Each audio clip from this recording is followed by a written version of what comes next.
C'est l'info, votre double page info du week-end, Martin Arnaud.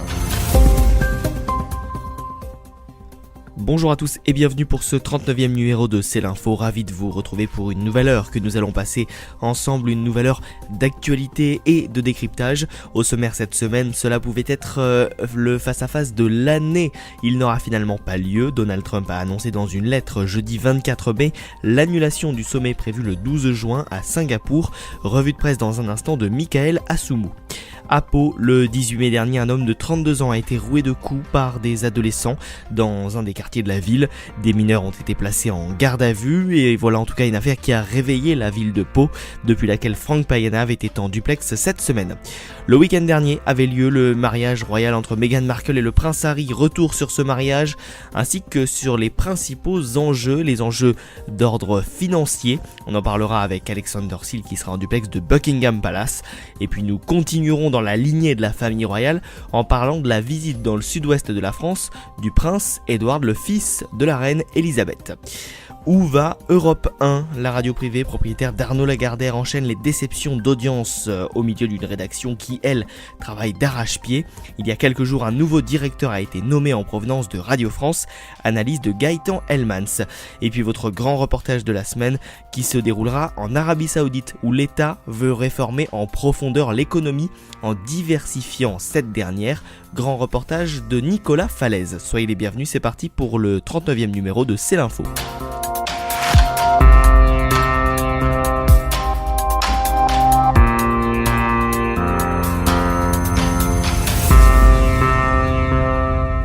Et pour commencer cette émission, nous retrouvons tout de suite Michael Assoumou pour la revue de presse. Bonjour Michael. Bonjour à tous et bienvenue dans cette nouvelle revue de presse de l'actualité internationale. Et Michael, une actualité qui est marquée par les agissements de Donald Trump vis-à-vis de la Corée du Nord. Il devait être historique. Le sommet du 12 juin entre les États-Unis et la Corée du Nord n'aura finalement pas lieu. Le président américain Donald Trump a annulé jeudi le sommet prévu dans moins de 3 semaines. La rencontre entre les deux hommes à Singapour, annoncée comme étant historique, devait contribuer au dégel de la crise entre Washington et Pyongyang. Par une lettre adressée à Kim Jong-un, Donald Trump a annulé ce 24 mai le sommet très attendu du 12 juin. Le président américain dénonce l'hostilité qu'a montré Kim Jong-un dans ses dernières déclarations. Ainsi, citons un extrait de cette fameuse lettre. « J'avais vraiment hâte d'être là avec vous, écrit M. Trump à M. Kim dans ce courrier rendu public par la Maison-Blanche. Malheureusement, compte tenu de l'immense colère et de l'hostilité affichée dans vos déclarations les plus récentes, j'estime qu'il n'est pas opportun à ce stade de maintenir cette rencontre prévue depuis longtemps. » Selon Le Monde, le président américain souligne que pour le bien des deux parties, mais au détriment de celui du reste du monde, le sommet de Singapour ne se tiendra pas.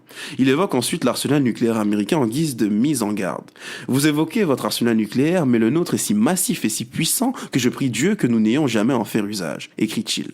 Si vous changez d'avis concernant cet important sommet, n'hésitez pas à m'appeler ou à m'écrire, ajoute le président américain, qui avait beaucoup investi d'un point de vue politique dans ce sommet, allant jusqu'à évoquer à plusieurs reprises l'hypothèse d'un prix Nobel de la paix. Dernier épisode en date de cette remontée des tensions, la vice-ministre des Affaires étrangères nord-coréenne Chao Son-hu a fustigé les propos tenus lundi par Mike Pence, lequel avait affirmé que ce serait une grave erreur pour Kim Jong-un de penser qu'il pourrait se jouer de Donald Trump. Elle a jugé ces déclarations d'ignorantes et stupides. Rappelez-vous que dans une chronique précédente, je vous parlais du site de Punggye-ri. Eh bien, figurez-vous que quelques heures auparavant, nous explique la BBC, la Corée du Nord avait annoncé avoir entièrement démantelé son site d'essai nucléaire, le seul connu à ce jour, situé à Punggye-ri. Des journalistes de divers pays assistaient au démantèlement du site, pour assurer la transparence de l'arrêt des essais nucléaires, a indiqué la KCNA. Pour le New York Times, Donald Trump considère que c'est un jour triste pour l'histoire tout en vantant les vertus du dialogue et déplorant une occasion ratée. En Corée du Sud, le président Moon Jae-in, dont nous parlions ici même il y a quelque temps, avait rouvert le dialogue avec le voisin du Nord lors d'une rencontre historique le 27 avril dernier et selon le Korea Times, il a réuni son cabinet pour tenter de comprendre les raisons de l'annulation abrupte du président Donald Trump. Une décision qui intervient ainsi moins de 24 heures après une rencontre entre les présidents sud-coréens et américains, note le Washington Post. En ce qui me concerne, je n'annule aucun sommet et me permets de vous donner rendez-vous la semaine prochaine pour une nouvelle revue de presse de l'actualité internationale. Au revoir. Quand la vérité n'est pas libre, la liberté n'est pas vraie.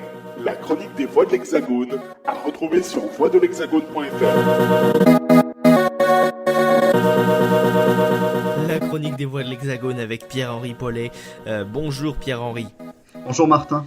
Vous abordez un sujet dont on ne parle que très peu, c'est celui du classement annuel Reporters sans frontières qui a été publié il y a quelques jours et la France est curieusement épargnée de ce classement. Oui Martin, c'est une bonne nouvelle qui a été trop peu commentée. L'ONG Reporters sans frontières a publié il y a tout juste un mois son dernier rapport sur la liberté de la presse dans le monde. C'est un classement réalisé depuis 16 ans. Et en 2018, la France progresse de 6 places, passant donc de la 39e à la 33e d'une hiérarchie dominée par la Norvège, la Suède et les Pays-Bas. La France reste toutefois dans la zone tempérée des pays dans laquelle la situation de la presse est plutôt bonne, à défaut d'être excellente. RSF explique que la progression de la France dans le classement est avant tout mécanique, provoquée par l'effondrement d'autres États qui l'a devancé en 2017. On peut citer Andorre, le Chili, Trinité et Tobago, la République tchèque et surtout Malte qui perd 18 places après l'assassinat de la journaliste Daphne Galizia qui enquêtait sur la corruption. Mais la note globale attribuée à la France s'améliore légèrement. Cette note est située sur une échelle de 0 à 100, c'est un petit peu particulier, le 0 représentant la perfection. Et la France obtient en 2018 21,87, soit 0,37 points de moins que l'année précédente, ce qui est une infime progression. Il faut préciser que cette note attribuée à chaque État est la résultante de réponses de professionnels des médias sélectionnés par RSF à un questionnaire standardisé qui est lui-même pondéré par le recensement des violences commises à l'encontre des journalistes. Le questionnaire prend en considération le pluralisme, l'indépendance des médias, la législation applicable, l'autocensure ou encore la qualité des infrastructures. Comment la France est-elle parvenue à améliorer sa note globale, Martin, alors même que la liste des griefs depuis 2017 s'est allongée et mystère. Dans la notice individuelle rédigée par RSF, il est fait état de la propriété des médias français dominés par les grands groupes industriels, c'est une critique récurrente de l'ONG, des risques de conflits d'intérêts résultant de cette situation et surtout d'une nouvelle tendance au média bashing. Oui, il semble d'ailleurs que RSF vise particulièrement Jean-Luc Mélenchon, présenté comme le principal responsable de ce média bashing. Absolument. La France insoumise et son porte-parole sont visés dans l'introduction générale du rapport. En effet, la synthèse de la liberté de la presse dans le monde en 2018 s'intéresse à ce phénomène d'attaque politique contre les médias observé dans plusieurs démocraties. Jean-Luc Mélenchon est dans le viseur de RSF pour quelques sorties intempestives. Je le cite, la haine des médias et de ceux qui les animent est juste et saine, a-t-il écrit, ou encore le parti médiatique est d'essence complotiste. Mais il n'est pas le seul incriminé, puisque RSF dénonce aussi Laurent Wauquiez, qui a qualifié le travail des journalistes de bullshit médiatique. Dans une tribune publiée par Le Parisien le 13 mai dernier, le secrétaire général de RSF, Christophe Deloire, a renouvelé ses attaques contre les deux principaux opposants au gouvernement, mettant en garde contre ce qu'il nomme la trumpisation du débat public. Et aussi violentes soient-elles, ces attaques pourtant ne devraient pas être surinterprétées. Aussi bien Laurent Wauquiez que Jean-Luc Mélenchon s'en prennent à la manière dont est instrumentalisée l'information en France, à certaines pratiques et dérives journalistiques aussi. Il s'agit moins de remettre en cause la liberté des médias que la manière partiale dont ils traitent les faits en fonction de la personnalité politique concernée. Bon, il est vrai que la frontière n'est pas totalement étanche dans la mesure où la presse est libre également de prendre parti. Ouais, et finalement, excepté la concentration des médias entre les mains des grands groupes industriels et les dérapages de personnalités de l'opposition, la liberté de la presse se porte-t-elle bien en France, Pierre-Henri ? C'est en effet ce qu'on peut légitimement conclure en lisant le rapport 2018 de RSF. Mais le diable est dans les détails, et une lecture plus attentive soulève bien des questions. Tout d'abord, on note que RSF illustre les risques de conflit d'intérêts entre le monde des affaires et les grands médias par l'exemple de Canal+. Canal+ est la propriété du groupe Vivendi dont le président du conseil de surveillance, vous le savez, est Vincent Bolloré. Et Canal+ a fait la promotion à l'antenne du Togo où investit l'entreprise. En revanche, RSF évite de s'aventurer dans le domaine politique et ne s'émeut pas que la candidature de l'actuel président de la République ait été soutenue financièrement par Serge Dassault, dont le groupe industriel est propriétaire du Figaro, ou par François Pinault, fondateur du groupe Artémis, propriétaire du Point. Que le même candidat a reçu le soutien explicite de feu Pierre Berger et de Xavier Niel, copropriétaire du groupe Le Monde. Toujours avec la même retenue envers le chef de l'État, le rapport RSF évoque timidement de récents refus d'accréditation sans préciser leur origine. Elle est pourtant connue, c'est l'Élysée. Les médias russes Sputnik et Russia Today ont été écartés par Emmanuel Macron, qui s'autorise plus largement à sélectionner les journalistes qui le suivent dans ses déplacements. Aucune allusion non plus aux pressions internes et externes telles qu'elles ont pu être dénoncées par la Société des journalistes du magazine Challenge pendant la campagne 2017, lorsque les éditorialistes Maurice Safran et Bruno Roger-Petit ont clairement orienté l'hebdomadaire vers le candidat Macron qu'ils soutenaient personnellement. Mais pendant que les experts désignés par RSF traquaient la diatribe mélenchonienne, pas un n'a, semble-t-il, été ému de découvrir dans le reportage télévisé consacré à Emmanuel Macron au lendemain de sa victoire que son équipe de campagne maniait très librement le téléphone pour rappeler à l'ordre les rédactions dont les papiers étaient un peu trop sévères ou, selon eux, truffés d'inexactitudes envers le candidat. On aurait pu penser que RSF se serait ému aussi d'une donnée statistique troublante, les quelques 8000 articles consacrés au seul Macron par Libération, Le Monde, L'Express et l'Obs entre janvier 2015 et janvier 2017, alors qu'il était une personnalité politique que seulement 11% des Français interrogés en octobre 2014 souhaitaient voir jouer un rôle plus important à l'avenir. Sans parler, sur la même période, de ces dizaines de unes montrant Emmanuel Macron ou son couple dans les hebdomadaires politiques, économiques ou People. Simples choix éditoriaux, dirons-nous, pour se rassurer. Mais au moins, Reporters sans frontières, si attaché à l'indépendance des médias, aura exprimé sa préoccupation de voir Bertrand Delay, réalisateur de 3 documentaires pro-Macron, nommé par le bureau de l'Assemblée nationale à la tête de la chaîne parlementaire. Ou d'apprendre, dans la foulée, que Sybille Veil, de la promotion Sangor de l'ENA, celle de Macron, prend la direction de Radio France. Ah non, pas du tout. Non, cela ne pose strictement aucun problème, semble-t-il. La principale menace qui pèse sur l'univers des médias français, Martin, ce sont bien les flèches de part décochées contre les journalistes par 2 figures de l'opposition, dont les formations politiques plafonnent dans les estimations de vote aux prochaines européennes autour de 15%. Ouais, c'est absolument incroyable et absurde de voir un tel rapport. Justement, donc le rapport de RSF ne fait aucune allusion au changement de majorité intervenu en France en 2017. Est-ce à dire que pour cette ONG, le gouvernement actuel n'est pas cause d'inquiétude pour la liberté de la presse ? Alors il faut être juste, à la fin de la notice concernant la France, il est tout de même fait mention du fameux projet de loi, vous le savez, relatif aux fake news. Mais là encore, RSF fait preuve d'une prudence qui confine à la complaisance. Constatez par vous-même, le rapport dit, je le cite, l'annonce d'un projet de loi pour lutter contre les fausses nouvelles a suscité de vifs débats. On ne saurait être plus descriptif et plat, donc surtout ne pas trop se mouiller. Et c'est bien dommage, car le Conseil d'État vient de rendre un avis sur le fameux projet, et cet avis est très mitigé, puisque, selon lui, cette loi n'est pas indispensable au regard de la législation existante. Le texte en l'état contient un certain nombre de flous et d'ambiguïtés, par exemple sur les bornes des périodes préélectorales auxquelles il est censé s'appliquer, sur la confusion entre les notions de fausse information et fausse nouvelle. Et le Conseil d'État doute de la pertinence et de l'efficacité d'une procédure en référé pour faire cesser le trouble causé par une prétendue fausse nouvelle. Il estime même que certaines sanctions prévues, telles que le déréférencement d'un site ou d'un blog, sont disproportionnées à l'objectif poursuivi. Ouais, et néanmoins, le rapport 2018 de RSF n'est-il pas globalement honnête ? Car finalement, la liberté de la presse en France reste tout de même assurée. La preuve, Pierre-Henri, nous sommes là. Oui, mais bien sûr, j'ai ironisé sur les silences troublants du rapport, sur des faits qui me semblent dignes de soulever des inquiétudes dans le contexte de l'arrivée au pouvoir d'Emmanuel Macron. Il est clair, bien sûr, que la situation des médias français, sans être reluisante, n'est pas catastrophique. L'information circule, un relatif pluralisme est assuré, notamment grâce aux médias de l'Internet, nous venons d'y faire allusion, et la censure directe provenant du politique est rare ou inexistante. Mais on aurait tort, Martin, de relativiser les dysfonctionnements dont souffre la presse écrite et audiovisuelle française, indigne d'une démocratie moderne. La littérature abonde aujourd'hui d'analyses ou de témoignages sur ces anomalies qui en viennent à donner aux Français une vision excessivement biaisée des faits et des enjeux contemporains.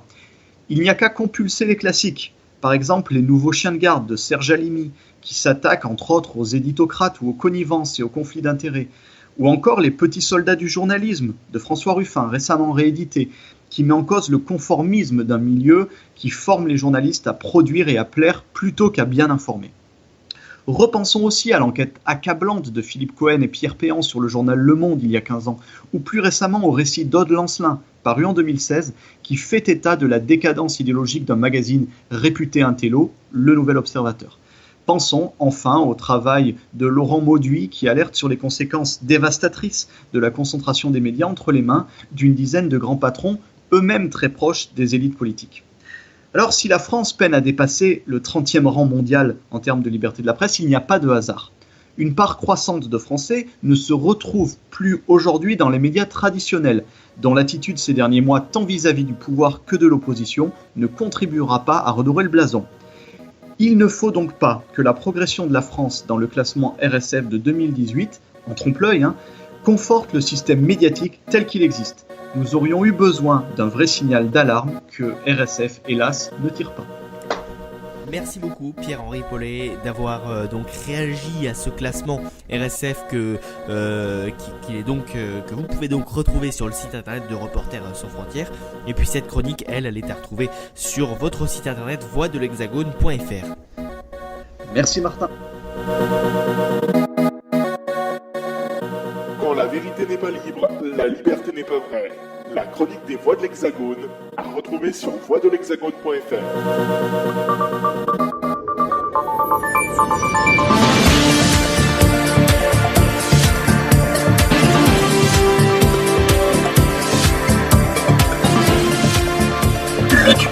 Le duplex avec Franck Payanaf, tout simplement en duplex de Pau, dans son bureau extérieur. Bonjour Franck. Bonjour Martin, bonjour à tous. Nous parlons cette semaine d'un sujet d'actualité très très chaud, celui des 3 mineurs qui ont été arrêtés dans l'enquête sur le meurtre d'un homme battu à mort à Pau. Ces personnes ont été mises en examen pour homicide volontaire et écrouées suite à la conférence de la procureure de la République de Pau, Cécile Gansac, dont nous allons revenir dans quelques instants. Mais avant cela, quels sont les faits ?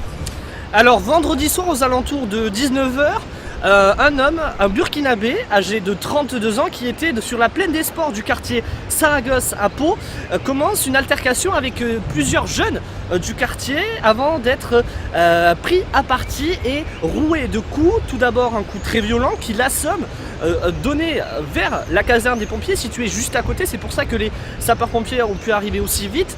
Mais d'un autre côté, les assaillants qui sont quasiment tous mineurs, même d'après les témoins, qui étaient nombreux à ce moment-là, parce qu'il était 19h, il faisait beau, donc les gens pique-niquaient sur cette plaine des sports.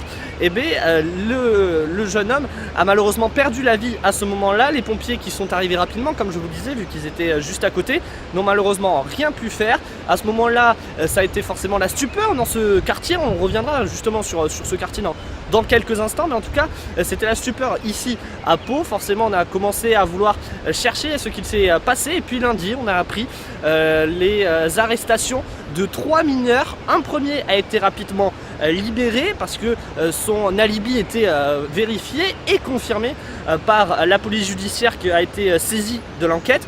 Mais les 2 autres, eux, sont bien restés en garde à vue et ils ont été présentés, c'était ce mercredi, à un juge d'instruction. Ouais, présenté à un juge d'instruction. Et puis bien dans la foulée, la procureure de la République de Pau, Cécile Gansac, a réalisé une conférence de presse. Que s'est-il dit lors de cette conférence de presse ? Alors c'était une conférence de presse qui était prévue initialement mardi, mais qui a été décalée dans la journée à mercredi. Pourquoi ? Parce qu'on sentait en quelque sorte que ces jeunes n'avaient pas forcément rien à se reprocher, qu'ils avaient bien un lien dans cette affaire. Donc la procureure de la République a préféré décaler cette conférence de presse à la journée de mercredi. Et effectivement, ils ont été présentés à une juge d'instruction, notamment pour être mis en examen, c'est ce qu'on a appris tard dans la journée de mercredi, mis en examen pour homicide volontaire. En effet, l'un des 2 confirme avoir donné des coups à la victime, mais ne pas l'avoir laissé pour mort, je cite la conférence de la procureure de la République, et le deuxième confirme avoir été présent, mais n'avoir pas donné de coups. Donc l'enquête va se poursuivre. Justement, je vous propose d'écouter une partie de la conférence de presse de la procureure de la République de Pau. C'était donc mercredi midi. La veille des faits, le défunt était venu et qu'une première altercation avait eu lieu avec des jeunes du quartier. Le motif n'en est à ce jour pas établi.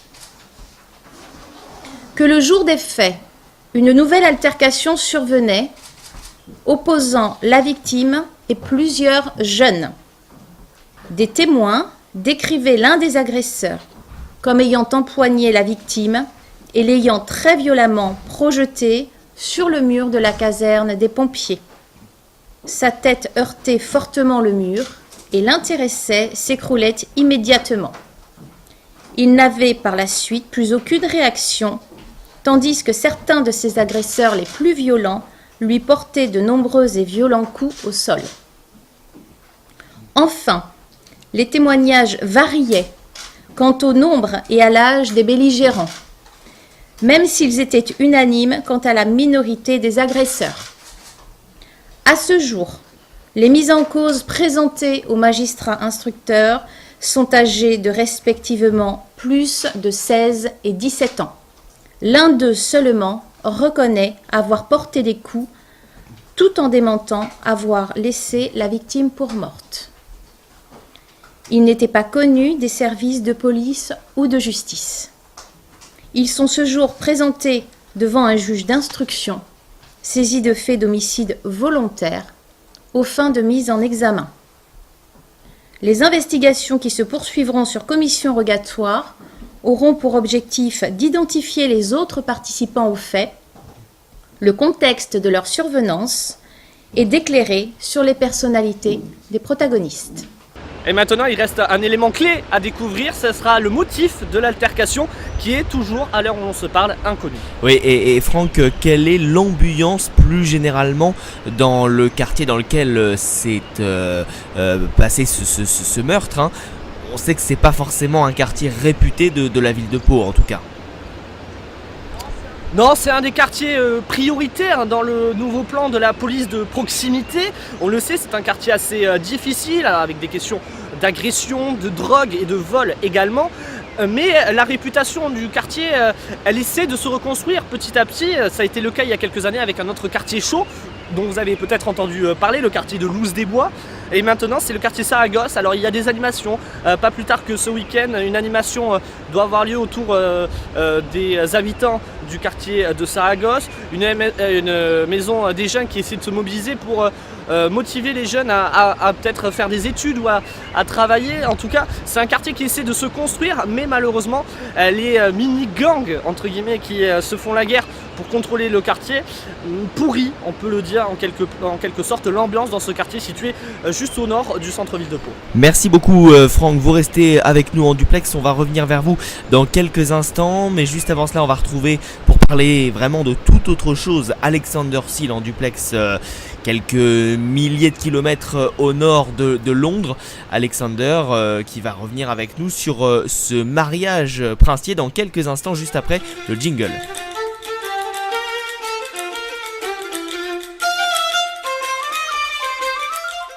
Ici, Londres. Et nous saluons donc Alexander Seal en duplex de Buckingham Palace à Londres. Alexander, le mariage de l'année avait donc lieu le week-end dernier. Alors oui, je dirais que c'est un pari gagnant pour le prince Harry et Meghan Markle, donc le duc et la duchesse de Sussex, parce que ils ont réussi à mélanger un peu les deux cultures pendant le mariage royal à la chapelle Saint-Georges à Windsor. Par exemple, il y avait la chorale afro-américaine qui a chanté Stand By Me. Et puis, il y avait ce pasteur qui est américain qui représentait l'église anglicane. Et puis, il y avait la chorale de la chapelle Saint-Georges. Donc, ce mélange des deux cultures a beaucoup séduit les Britanniques et dont moi-même. Et donc, c'était vraiment un mélange de diversité qui a un peu bouleversé les codes d'un mariage royal. Rappelez-vous, le mariage de Kate et William était totalement différent par rapport à ce mariage-là. Et puis, il faut se rappeler, samedi dernier, Meghan Markle, elle a fait son entrée seule au début. Et puis, elle a été rejointe par le prince Charles. Donc, c'est un peu osé de faire son entrée seule au début. C'est un peu, comme on dit, féministe en quelque sorte. Et les journaux britanniques ce jour-là ont dit que c'était un mariage moderne. Et puis j'ai bien aimé que le prince de Galles, donc le père du prince Harry, et donc le beau-père maintenant de Meghan Markle, a accompagné la duchesse de Sussex vers l'hôtel. C'est une façon de dire bienvenue dans notre famille. Et puis même si ce mariage n'a pas suscité suscité grand intérêt. Il faut savoir que la famille royale reste très populaire en Grande-Bretagne parce que ce mariage génère beaucoup d'argent à l'économie britannique. Il y avait des centaines de millions de touristes à Windsor. J'étais à Windsor vendredi et il y avait des millions de personnes qui campaient sur le Long Walk. C'est cette longue allée avec des verdures de chaque côté, avec le château d'un bout. Donc voilà, il y avait de nombreux touristes qui ont acheté beaucoup de produits dérivés de la famille royale. Et voilà, il y avait des touristes à Londres aussi qui ont suivi le mariage. Et donc aussi ce mariage a uni le peuple britannique. Parce qu'il faut savoir que le Royaume-Uni reste très divisé après le Brexit. Et donc il faut savoir que l'économie est en berne. Et donc pendant un jour, le peuple britannique a pu faire la fête pendant ce mariage royal. Et puis, eh bien, parce que ça les concernait aussi, qu'ont pensé les Britanniques de ce mariage ? Oui, donc les Britanniques ont bien aimé ce mariage. Ils aiment bien Meghan Markle qui apporte beaucoup de fraîcheur à la famille royale. Et donc c'est très excitant pour eux en fait. Tenez, le The Times de ce jeudi parle en fait de Meghan Markle. C'est marqué Magic of Meghan en fait. Donc la magie de Meghan en quelque sorte. Et c'est marqué, si je vous ouvre la page, avec le vent en fait. Juste laissez-moi un tout petit peu de temps. Voilà, The Times 2, donc c'est le cahier. The Markle Effect, l'effet Markle en fait. The power of a royal super influencer. En fait, c'est marqué que le style de Meghan Markle, donc les habits, ce qu'elle porte en fait, va générer 150 millions de livres à l'industrie de la mode britannique. Vous voyez tous ces habits, ce qu'elle portait, même ses sacs à main, ses chapeaux, ses jupes, etc., ont tous été vendus. Et donc, apparemment, selon un responsable de la mode, il y a 3 mois de liste d'attente afin de pouvoir acheter une de ces habits, en fait. Et apparemment, Meghan Markle a un peu volé la vedette de Kate Middleton. Et apparemment, Kate Middleton, elle reste un peu prudente maintenant. On dit un peu au palais qu'elle est un peu jalouse. Donc voilà, il y a ce Markle Effect qui va apporter beaucoup d'argent à l'économie britannique et à l'industrie de la mode. Merci beaucoup mon cher Alexander en duplex de Londres. On va tout de suite retrouver Franck d'une minute à l'autre en duplex de Pau parce que la famille royale continue de faire la une des journaux même dans le sud-ouest de la France.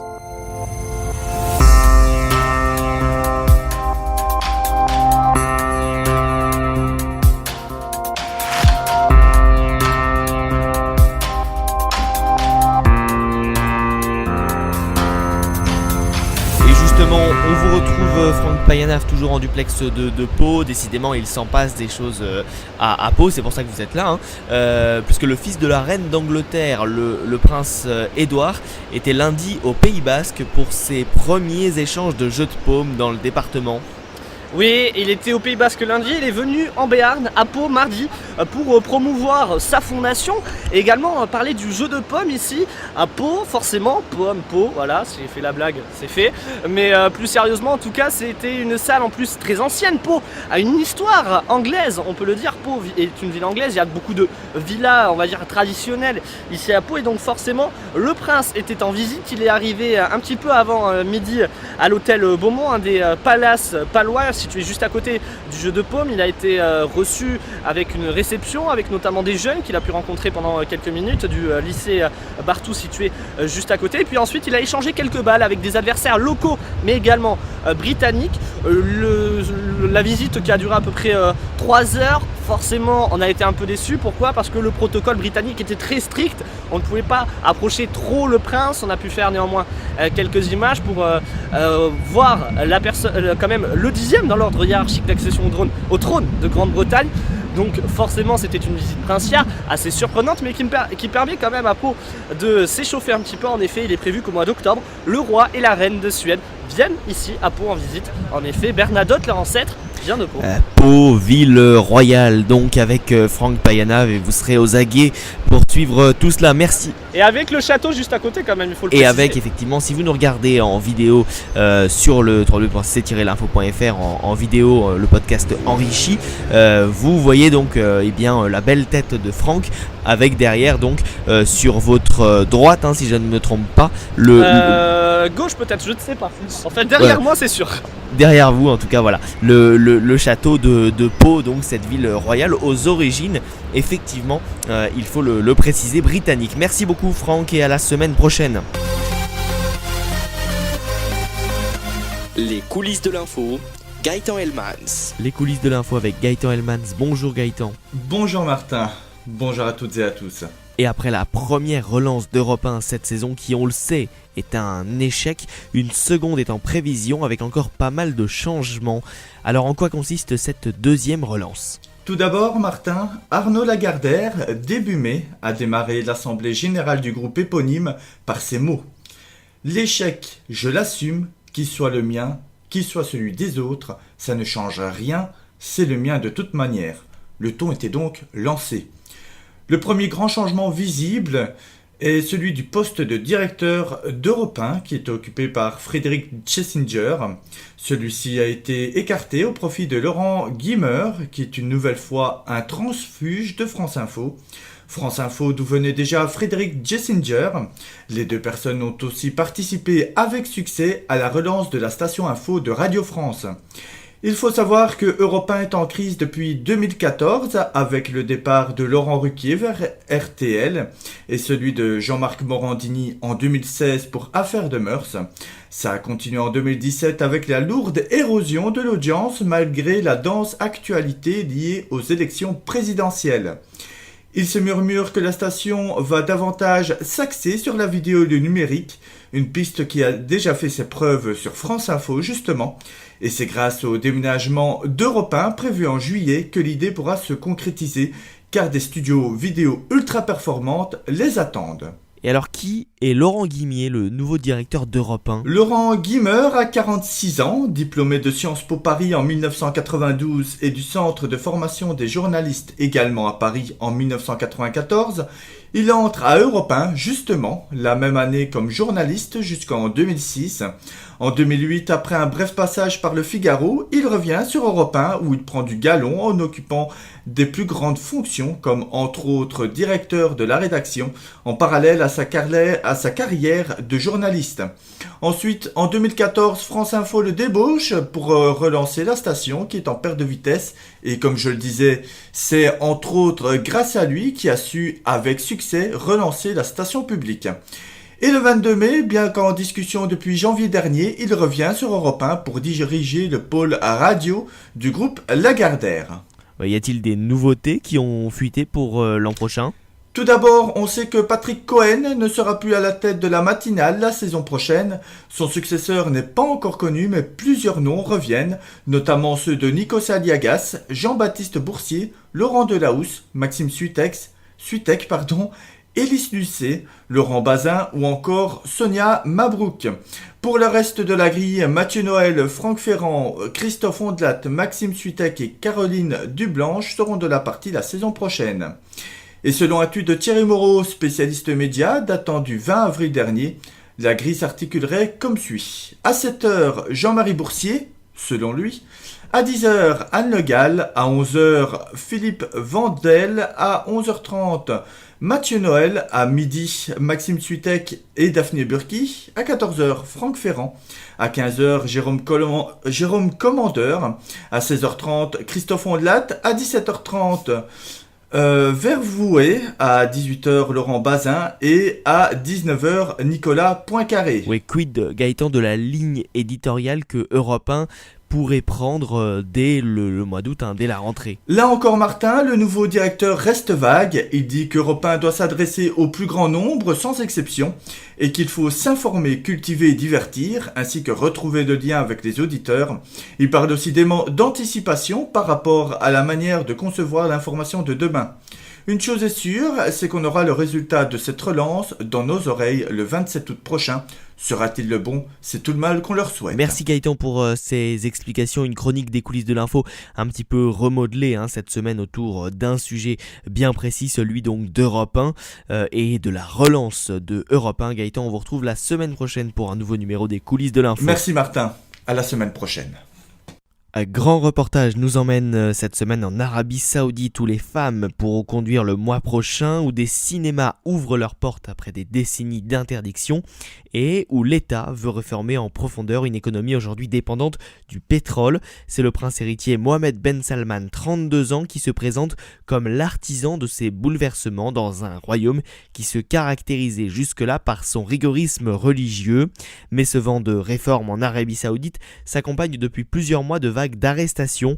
On l'a encore vu ces dernières semaines avec la mise en détention de plusieurs militantes et militants des droits des femmes. C'est un reportage de notre envoyé spécial et de l'envoyé spécial de RFI à Riyad, Nicolas Falaise. Nous sommes à l'entrée de l'une des innombrables galeries commerciales de Riyad.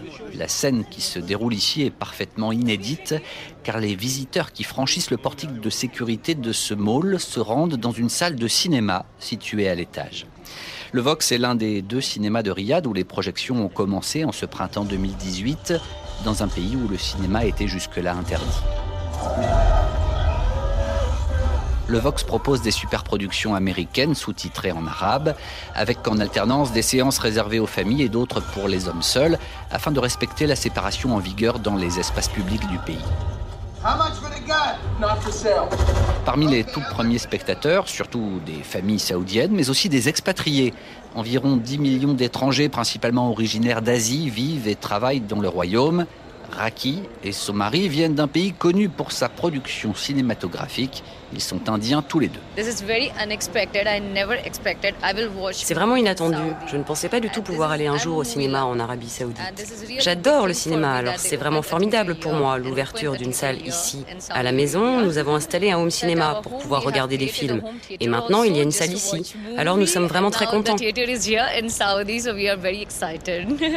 La levée de l'interdiction des cinémas en Arabie Saoudite, un changement, parmi d'autres, attribué à Mohammed Ben Salman, jeune prince héritier du royaume, qui semble décidé à dessiner le nouveau visage de son pays. Pour comprendre les bouleversements en cours, nous voici dans un immense centre de conférence pour le lancement officiel du programme Quality of Life, qualité de la vie. Un orchestre, des projections vidéo, des invités prestigieux comme le footballeur français Thierry Henry. Rien n'a été laissé au hasard pour promouvoir ce plan de développement des loisirs, du sport et du divertissement dans le royaume. 34 milliards de dollars d'investissement sont annoncés, mais l'État n'en déboursera que 13. Le reste est attendu du secteur privé et des investisseurs internationaux. Le prince Abdelaziz bin Turki Al Saoud est un ancien pilote de course automobile. Il dirige aujourd'hui l'autorité saoudienne du sport. Nous avons une population très jeune. 70% des Saoudiens ont moins de 35 ans. Et ils sont très demandeurs. Il y a une nouvelle génération. Et on peut voir tout ce qui change, qu'il s'agisse du sport, des loisirs ou de la culture. Nous avons maintenant des cinémas. Les femmes pourront bientôt conduire. Je vois cela comme une évolution. Car tous ces changements ont commencé dans les années 70, puis il y a eu une période d'interruption, et maintenant, cela reprend. Ce tournant de la fin des années 70 revient sans cesse dans le discours des dirigeants saoudiens actuels. En 1979, le royaume a été secoué par une spectaculaire prise d'otage à la Mecque, défiée aussi par la révolution islamique en Iran. C'est ce double choc qui a enclenché une longue période de durcissement religieux en Arabie Saoudite. En 2017, le prince héritier Mohammed Ben Salman a clairement indiqué que le pays devait tourner la page, comme nous l'explique Loaï Bafakeh, qui dirige le programme Quality of Life. Il veut que l'Arabie Saoudite revienne à ce que nous étions avant 1979, modéré, très ouverts à différentes opinions, à différents points de vue et à différentes religions. Et c'est ce que nous sommes en train de faire. Le cinéma, ça n'est pas nouveau. Je le rappelle souvent aux gens, nous n'ouvrons pas les cinémas. Nous en avions et nous les rouvrons. Donc nous retournons à ce que nous étions après avoir dévié pour telle ou telle raison. Ce qui a changé le mode de vie que nous avions en Arabie Saoudite. Ce qui nous a privé de beaucoup de choses. Et maintenant, tout ça est de retour.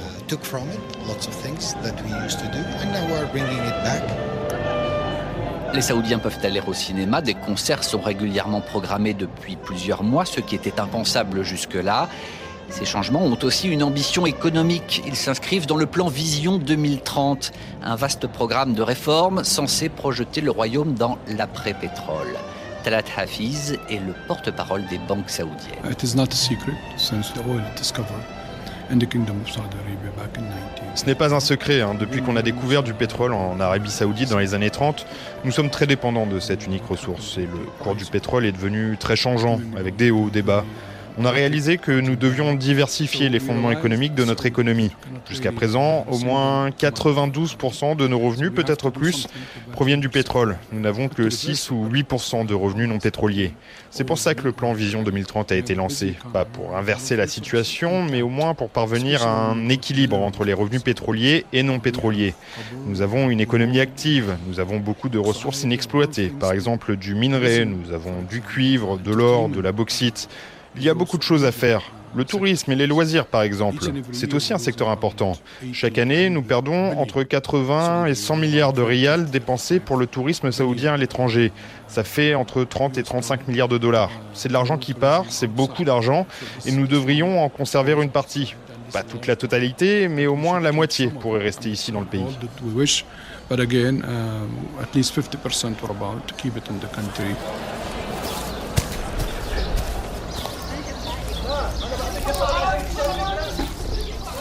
Diraya, aux portes de Riyad, nous sommes face à la vieille ville de Treif, classée au patrimoine mondial de l'UNESCO.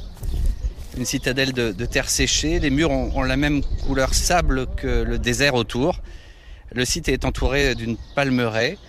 La ville a 500 ans, c'est le berceau du premier État saoudien au XVIIIe siècle. C'est le point de départ du premier État saoudien et de la famille royale saoudienne. À l'origine, tout est parti d'ici. C'est pourquoi nous essayons aujourd'hui de redonner vie à ce lieu pour recréer le lien entre la jeunesse et son histoire, sa culture. Sarah Traboulsi travaille pour le comité qui gère le site historique de Diraya.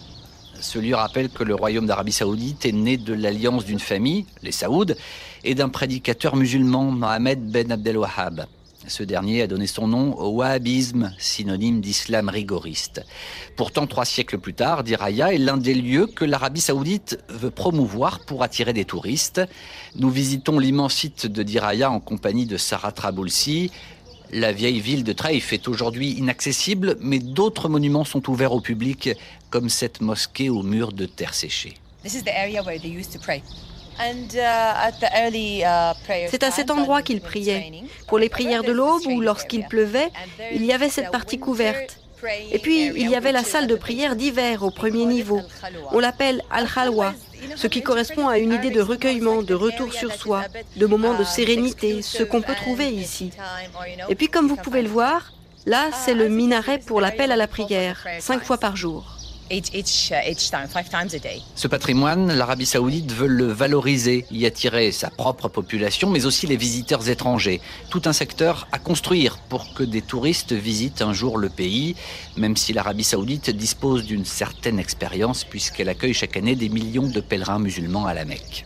Le royaume envisage désormais de transformer une 50aine d'îles de la mer Rouge en stations balnéaires de luxe. La France est par ailleurs impliquée dans un projet de mise en valeur du site archéologique d'Al-Oula dans le nord de l'Arabie Saoudite. Les rues embouteillées de Riyad vont bientôt connaître un changement historique. Les femmes y seront autorisées à conduire au mois de juin. Des dizaines de milliers de Saoudiennes se sont inscrites pour passer le permis de conduire.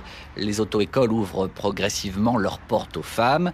Majdoline a 23 ans, elle vient de rentrer dans son pays après 5 années d'études aux États-Unis. La jeune femme se prépare à devenir monitrice d'auto-école. C'est à l'université Princesse Noura de Riyad que Majdoline apprend son nouveau métier. Je savais déjà conduire avant de partir aux États-Unis. Quand j'ai passé mon permis là-bas, j'ai réalisé à quel point c'était facile. Je me suis dit que ma famille devait le faire. Que fait-on s'il y a un problème et que le chauffeur n'arrive pas? Si quelqu'un est malade? Ma sœur était enceinte à l'époque. Que se passe-t-il s'il y a une urgence et qu'elle doit aller à l'hôpital? Alors quand je suis revenue, j'ai essayé de leur apprendre. Mais elles avaient peur. Elles ne voulaient pas apprendre avec quelqu'un qui sait simplement conduire. Elles voulaient apprendre dans les règles, ce qui est une bonne chose. Je suis allée à l'auto-école, j'ai demandé toutes les informations. Je me suis dit que si je le faisais, ma famille suivrait. Et ma mère et ma sœur se sont inscrites. Ma mère est en train de passer ses premiers tests.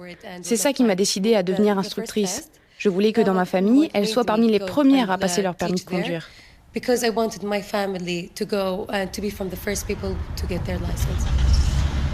Donc aujourd'hui, pour une femme saoudienne, la seule solution pour se déplacer, c'est celle-ci? Les chauffeurs comme Uber et comme Karim aussi. L'application, oui, pour demander des chauffeurs de taxi, oui. Et les bus, les métros, le train de Riyad. Ça va être un changement important pour les femmes le mois de juin? Oui, bien sûr, pour déplacer, pour aller au travail, pour ramener les enfants des écoles et tout ça, oui, ça sera très important, oui.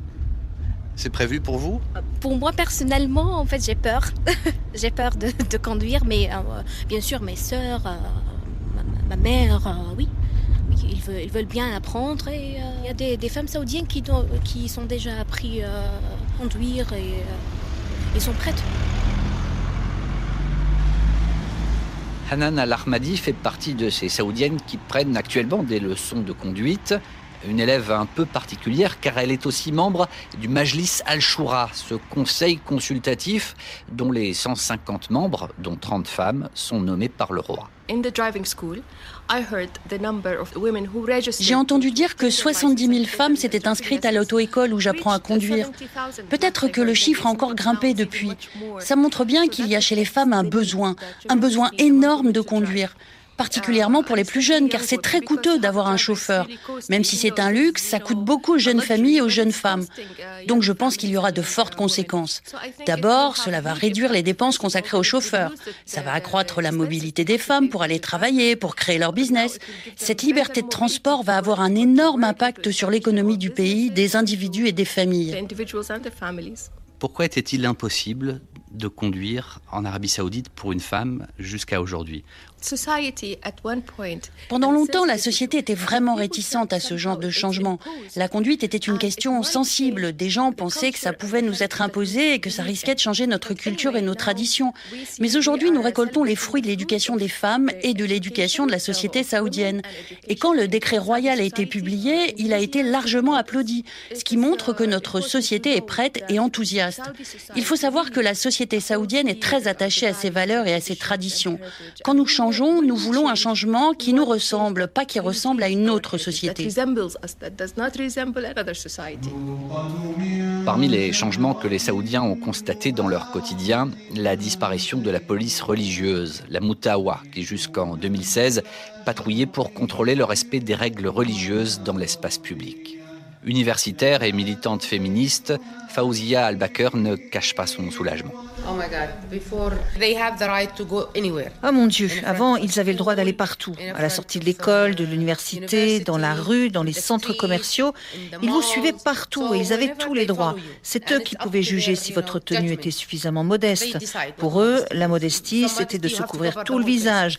Ils disaient de porter l'abaya noire et ne portez pas de couleur. Ils suivaient les gens partout, ils leur faisaient passer un sale quart d'heure. Personne n'avait envie de sortir. Même s'il y avait une fête ici ou là, avec de la musique, ils pouvaient surgir et vous arrêter. Maintenant, les gens se sentent en sécurité, les gens se sentent respectés. Ils ont le choix. Fawzia Al-Bakr applaudit les changements qu'elle constate dans son pays, mais elle souligne qu'il reste beaucoup à faire pour le droit des femmes. Les Saoudiennes sont toujours sous la coupe de leur tuteur masculin, leur mari, leur père, leur frère ou leur fils. Fawzia Al-Bakr rappelle que cette règle a été assouplie, mais pas abrogé. Pour obtenir un passeport, vous devez toujours avoir l'accord de votre tuteur. Vous avez toujours besoin de sa permission pour travailler.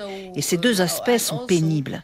Et puis, beaucoup d'institutions gouvernementales ne respectent pas le décret royal parce que ça ne leur plaît pas.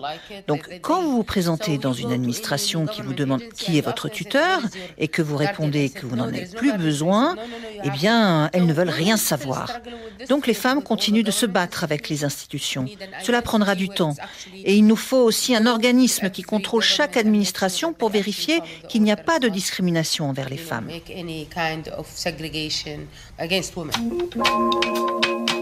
Quelques jours après cet entretien, une vague d'arrestations a visé des militantes et militants des droits des femmes en Arabie Saoudite. Parmi les personnes interpellées, une féministe que nous avions prévu de rencontrer à Riyad et qui a brusquement annulé le rendez-vous en estimant que la situation devenait trop risquée pour elle.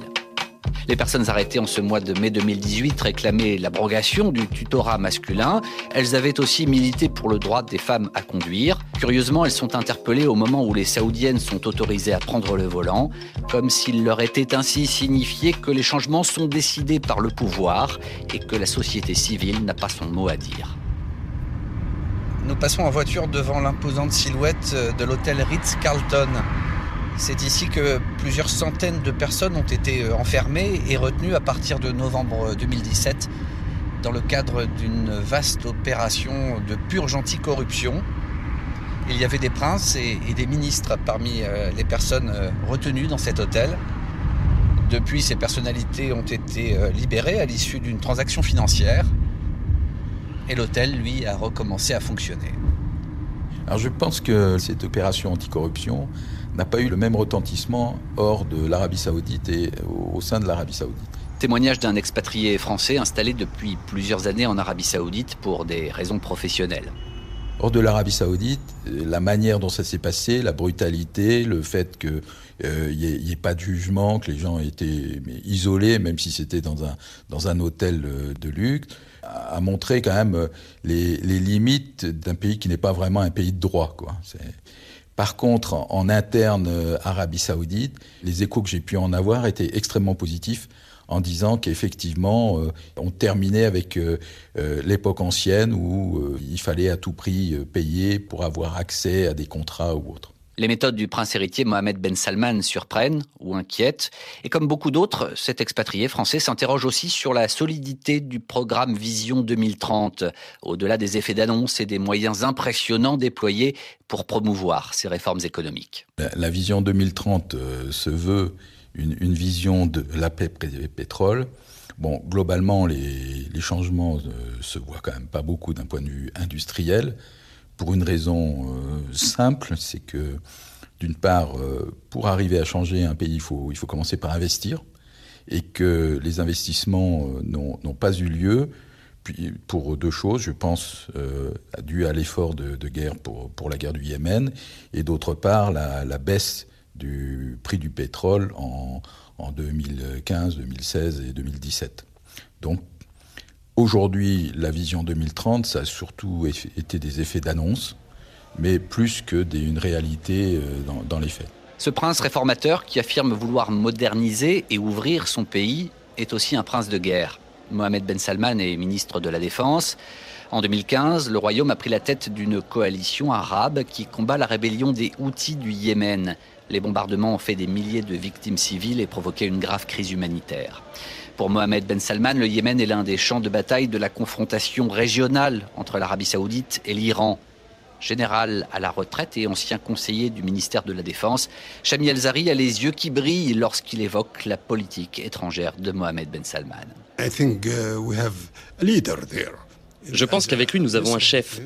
C'est ce qu'il est en tant que ministre de la Défense et en tant que prince héritier. Laissez-moi vous rappeler exactement les propos du prince Mohammed Ben Salman.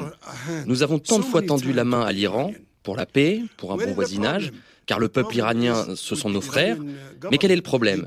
C'est le gouvernement iranien. Il croit en la révolution, il croit pouvoir dominer la région. Parler avec les Iraniens n'a pas de sens, ce sont des terroristes. Ils croient en la force, ils croient en la propagation de leur activité terroriste, ils croient en la propagation de leurs croyances chiites. Ils ont une forme particulière de chiisme et leur objectif est de le diffuser partout dans la région. Ce que les peuples d'ici n'accepteront jamais. Et c'est pourquoi il n'y a aucune base pour discuter avec eux de façon pacifique. L'Arabie saoudite de Mohamed Ben Salman soutient le retrait américain de l'accord sur le nucléaire iranien. Le prince, qui veut redessiner le visage de son pays, veut aussi remodeler la région.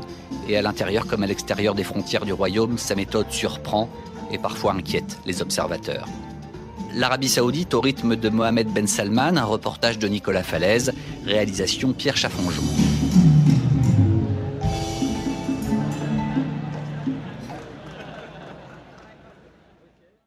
Si vous voulez gagner, il faut analyser les 5 derniers matchs joués. Assis dans sa minuscule maison de tôle, Boniface Moramba calcule les probabilités pour son prochain pari sur SportPesa, la plateforme de paris en ligne la plus populaire au Kenya.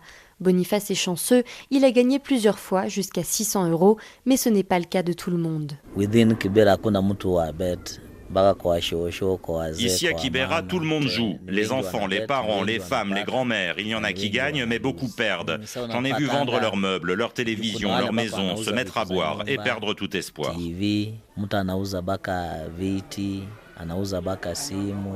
Dans les journaux kenyans, les articles se multiplient. Suicides liés au jeu, étudiants qui misent leurs frais de scolarité. Ronald est lui aussi un joueur régulier. Cela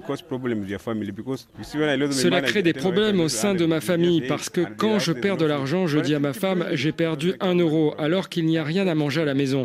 Mais je continue quand même, c'est le seul moyen pour moi de gagner de l'argent actuellement. J'ai essayé d'arrêter de parier, mais c'est difficile. Cela fait partie de moi maintenant. Avec des mises à partir de 30 centimes d'euros, les bookmakers ont beaucoup de succès dans les quartiers populaires où ils ont pignon sur rue.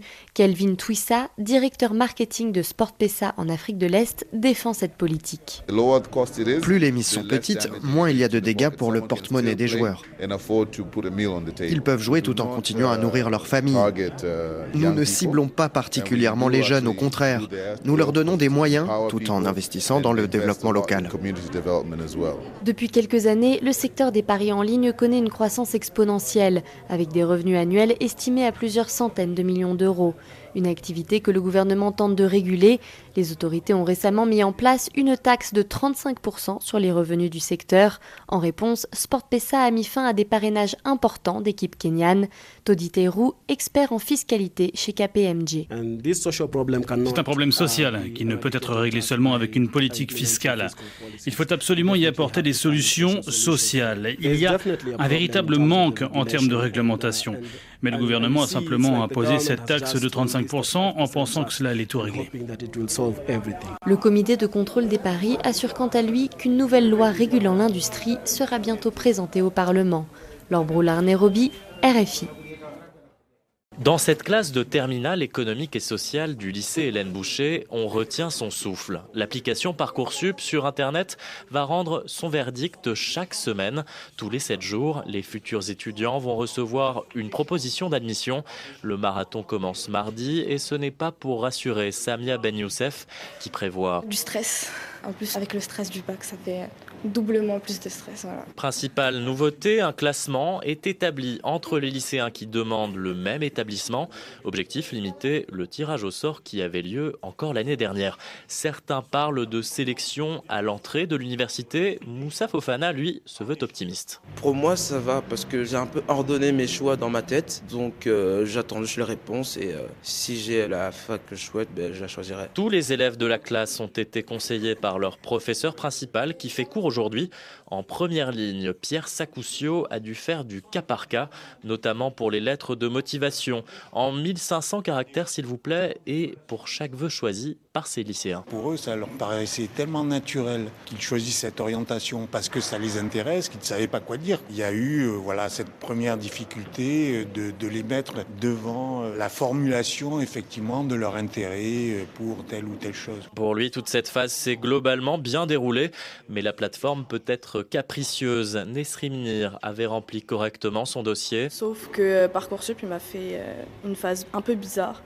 Donc au moment où j'ai rentré tout mon dossier, il fallait faire un dossier vraiment lourd, il fallait rencontrer un professionnel, lire des livres, etc. Et ça m'a mis, votre session s'est déconnectée, veuillez tout recommencer. Et comme j'avais tout fait sur Parcoursup, du coup j'ai abandonné et j'ai demandé que des facs de langue. Mais j'étais un peu dégoûtée, ça a bugué et ça m'a juste démotivée. La jeune fille a décidé de choisir à la place des licences moins sélectives. On retrouve dans son bureau au rez-de-chaussée la proviseure du lycée, Armelle Nouis.